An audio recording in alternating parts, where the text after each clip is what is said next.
అమ్మ నాన్న నేను అంకుల్ ఆంటీ అందరం కార్లో కొడైకెనాల్ వెళ్తున్నాము. హే నాకు ఎక్సైటింగ్ గా ఉంది. మొత్తానికి చాలా అవర్స్ తర్వాత రీచ్ అయ్యాం. మార్నింగ్ స్టార్ట్ అయితే నైట్ అయింది రీచ్ అయ్యే వరకు. ఏంటి మమ్మీ కూల్గా ఉంది, చలేస్తుంది. పదా డాడీ తొందరగా వెళ్ళి పడుకుందాం, లేట్ అయ్యింది, మార్నింగ్ చూద్దాంలే. వావ్, హిల్స్ మీద హౌసెస్ చాలా బాగున్నాయి మమ్మీ. ఎక్కడికి వచ్చాం డాడీ? బోట్ సైక్లింగా? చలో పోదాం, మజా మజా ఉంటది. వామ్మో చాలా బోట్స్ ఉన్నాయి మమ్మీ. అమ్మా నాన్న అంకుల్ ఆంటీ అందరు రెడీనా? పదండి ముందుకు, పదండి ముందుకి పోదాం పోదాం బోట్ లోపలికి. మమ్మీ గట్టిగా పట్టుకో, సేఫ్టీ ముఖ్యం బిగులో. చూడటానికి బాగుంది కానీ భయం వేస్తుంది. అయినా భయం ఎందుకు, అందరికి లైఫ్ జాకెట్స్ ఇచ్చారుగా.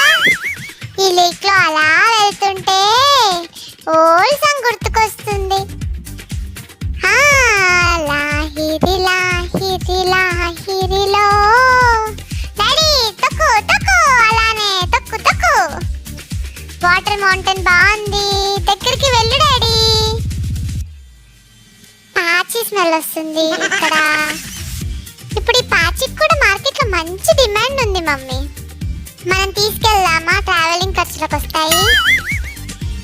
ఇంకా క్రోకస్ వాక్కి వచ్చాం. అమ్మో మేఘాలు మన పక్క నుంచి వెళ్తున్నాయి. చిరుచల్లు తాకుతుంటే హాయిగా ఉంది. మీరు కొడైకెనాల్కి వస్తే అస్సలు మిస్ అవ్వద్దు, చాలా బాగుంటుంది, ఎక్సైటింగ్గా ఉంటుంది. ఇంకా మేము ఎక్కడెక్కడికి వచ్చామంటే రోజ్ గార్డెన్కి వచ్చాం. చెట్లు, ఫుల్ తోటలు, అంత గ్రీనరీ భలే ఉంది. అబ్బా ఇక్కడ ఫొటోస్ దిగుతుంటే సినిమాలలో పాటలు గుర్తుకొస్తున్నాయి నాకు. ఇంక ఇక్కడ చాలా ప్లేసెస్ ఉన్నాయి. Coaker's Walk, view point, lake, Moir view point, cascade water falls, ఇంకా చాలా చూసాం. గునా కేవ్స్ ఒక్కటే మిస్ అయ్యాం, ఎందుకంటే మేము రైనీ సీజన్లో వచ్చాం కదా, సో చూడలేదు. Thanks Kodaikanal giving all this fun. Bye.